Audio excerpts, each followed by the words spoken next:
What's up, everybody? Matt Kajeski here, back again with the Stokastic channel, talking some college football DFS ahead of the Friday 2-game slate, Week 12 edition. Before we get started, make sure to hit that thumbs up button, subscribe to the channel, and hit the notification bell so you know when this and all other content goes live. We're also brought to you today by PrizePicks.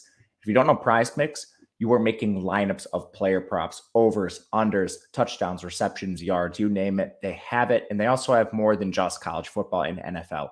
They have NBA, they have MLB, they have NHL, you name it, they have it. And you can use those all in your same entries if you like mix it across sports. And if you click the link in the video description below, you'll have a first match deposit bonus up to $100 and 1 free month of Stokastic Plus Platinum when you make your first deposit. So check them out. All right, let's dive into this. We'll bring you behind the scenes to the data usage tool. And kicking things off, USF takes on Tulsa. It's a 13-point spread in favor of Tulsa. The total in the game is 58, which is much better than the following game, which we'll get to. But we'll start with the USF side. They lost 2 quarterbacks now. Bohannon and Travis Marsh both out. USF still somewhat intriguing, 100th in pace, 44.5% pass rate.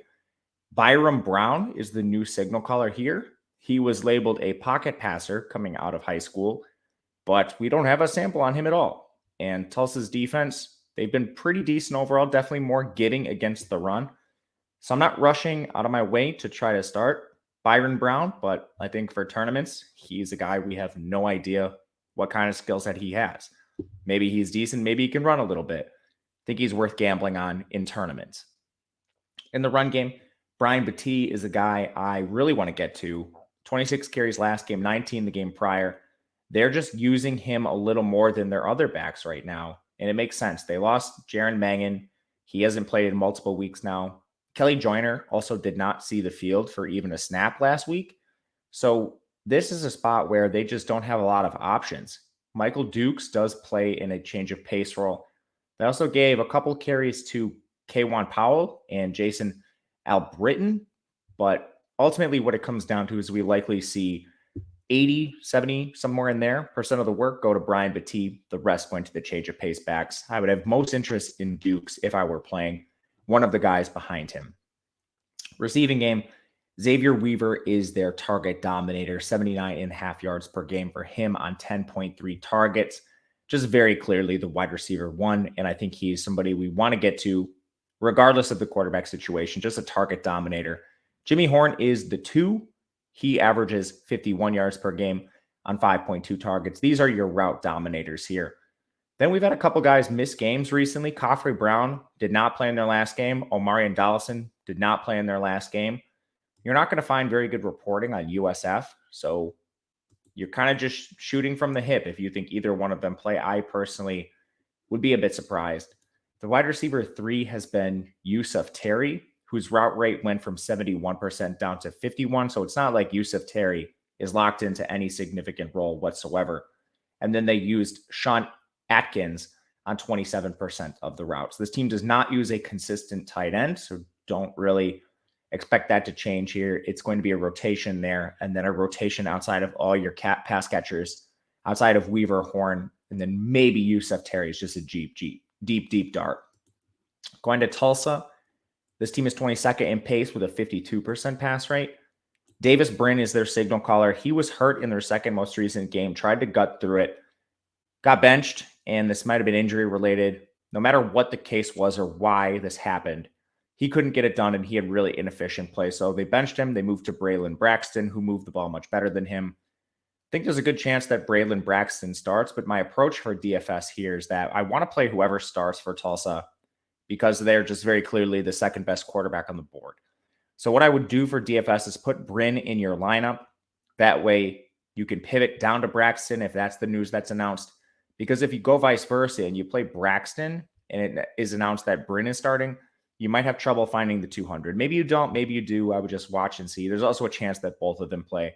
So I think it's a slate where one quarterback lineups are live. It's a pretty gross slate overall, which you guys are probably gathering.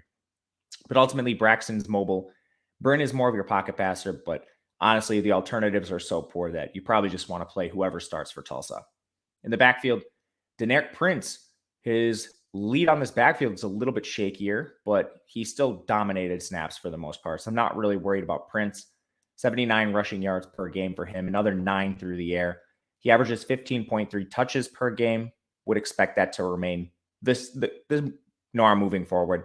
They prefer Jordan Ford a little bit in the pass game to Prince, but it's still pretty split there. He's the lead back you want to get to. Ford, he would be just your ancillary GPP option. He does average 8.9 touches per game, so it's not like he's a slouch by any means. He's a guy that can handle a decent workload, but Prince should lead this.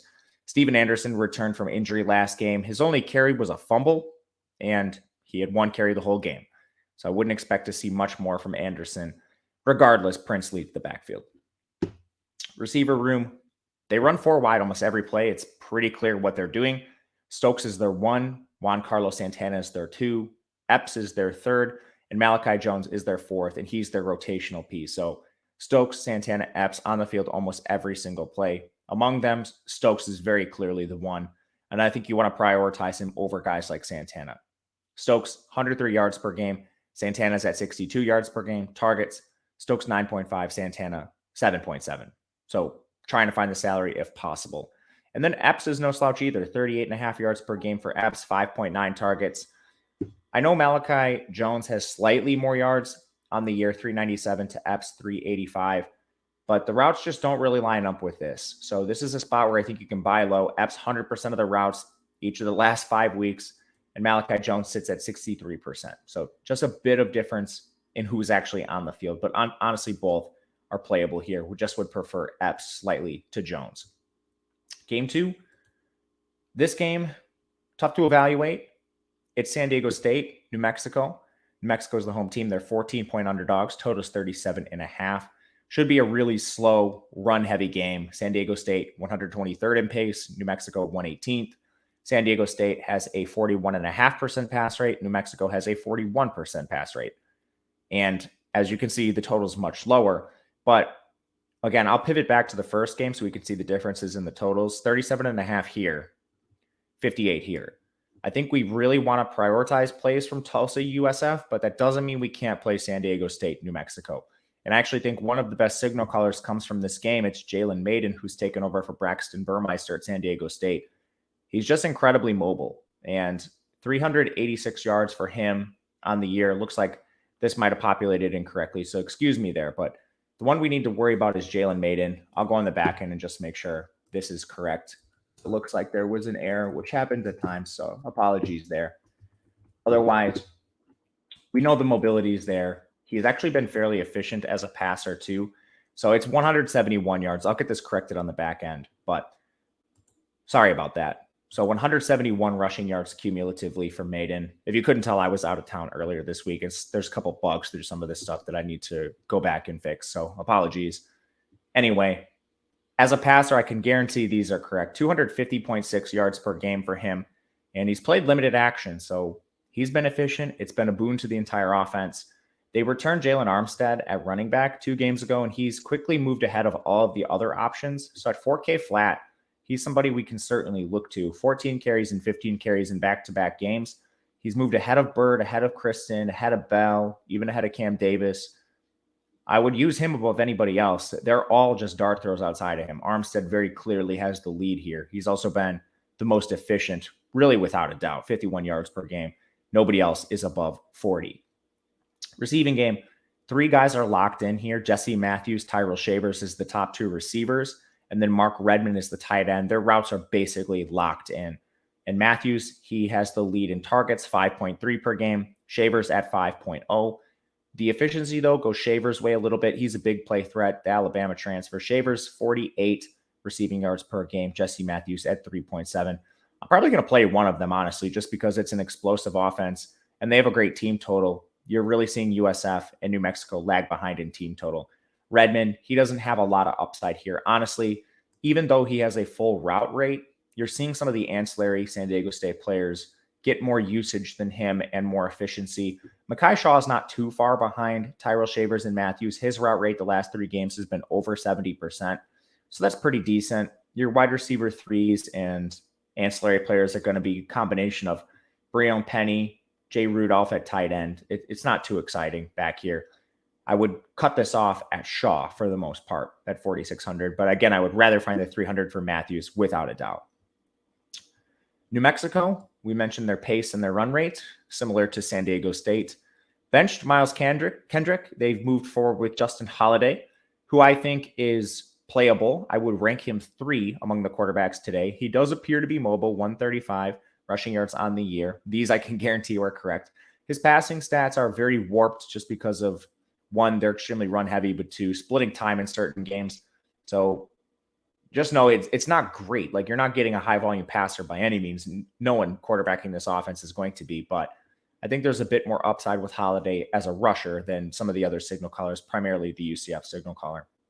Backfield's basically a 50-50 split between Nathaniel Jones and Christian Washington when they're both active. Not really looking too deep into this. I think if you can play Jones, he makes more sense than Washington, but this is a dicey situation overall. And I'm not trying to get a ton of these guys. I would much rather play Beatty, Deneric, and the running backs for San Diego State, primarily Armstead over there. Run game, Luke Wysong, I think, is a semi-decent priority here. He's gotten carries in the past. He has 19 carries on the year. And he also has a 23.5% target share. Only averages 28 yards per game, but the targets give you pretty decent PPR value. And the only issue is they did return Jordan Porter from injury last game. He immediately played a full route share, 5 targets. He still leads the team in receiving despite not playing multiple games. So maybe just Porter is the more efficient player than Wysong, but I do think Wysong has a slightly better floor. Porter, somebody I will play a little bit of, but these guys are more expensive or right in the same price range as the San Diego State receivers, and I prefer them 1-for-1 without a doubt. Min price hero for this team is Andrew Erickson. He is the wide receiver 3 for the most part. And then you do have Queen there as well. These are very low upside options, not too much to really write home about. Queen's route rate, it was down at 43% last week. You also had Andrew Erickson. His route rate's actually fallen here too. Forgot to mention this when we talked about him. In the last 5 games, he was above 84% in the first 3, and then he dropped to 35% and 30%. This came at his expense, and Deuce Jones popped up. So Deuce Jones had a 90% route rate for this team last game, and he saw 4 targets. He's not in the FanDuel player pool, but he's on DraftKings at the Stoneman. So among the min-priced heroes, I'm still going to go to Deuce Jones over Andrew Erickson and Elijah Queen. But that'll do it for the slate. Let me know what you think of these plays in the comment section. I'll make sure to get back to you. Otherwise, you can reach out to me on Twitter. I'm at Matt_Kajeski, always available to chop it up. Thank you to our sponsor, Prize Picks. Hit the thumbs up button on the way out. That helps us greatly. Otherwise, good luck, and we'll see you guys next time.